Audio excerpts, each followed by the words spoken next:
बिस्मिल्लाहिर्रहमानिर्रहीम। अस्सलाम वालेकुम रहमतुल्लाह। आज का हमारा सबक है अक्लमंदी का तकाजा। शेख सादी रहमतुल्लाह अलैह फरमाते हैं, एक शख्स के मकान की छत पर बड़ू ने अपना छता बना लिया। इसने इसे तोड़ने का इरादा किया तो बीवी आड़े आ गई और समझाने लगी कि ऐसा करना मुनासिब नहीं और इस छत्ते को तोड़कर तो इन्हें बेघर कर देगा।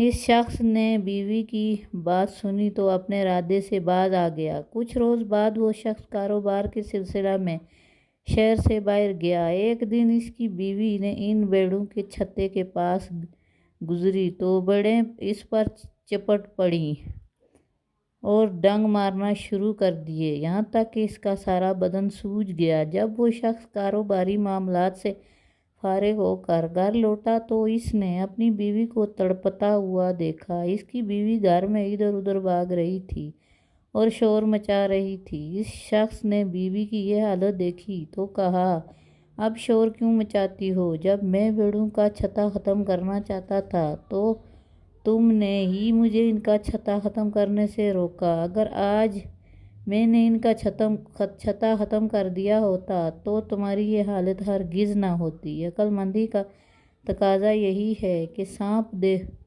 को देखते ही इसका सर कुचल दिया जाए और नुकसान पहुँचाने वाले पर रहम करना बेज़र पर जुल्म करने के मुतारफ़ है।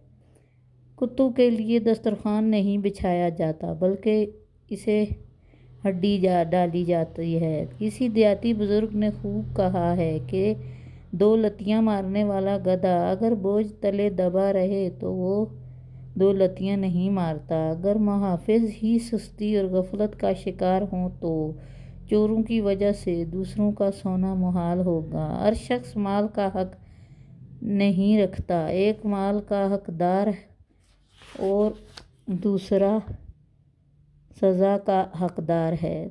जब तू बिल्ली का ख्याल रखेगा तो वो कबूतर को दबोच लेगी। जब तू भेड़िए को खिलाएगा तो वो यूसुफ को चीर फाड़ देगा। जिस इमारत की बुनियाद कमज़ोर हो उसे जितना भी बुलंद करोगे इसके गिरने का ख़तरा मौजूद रहेगा।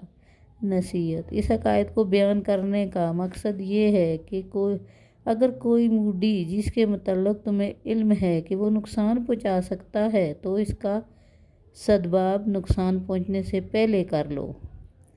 बुराई की कोई हौसला अफजाई नहीं करनी चाहिए बल्कि इसे जड़ से उखाड़ फेंकना चाहिए कि जब वो बुराई एक तनावर दख्त बन जाएगी तो फिर इसे जड़ से उखाड़ना नामुमकिन होगा। शुक्रिया। अल्लाह हाफ़िज़।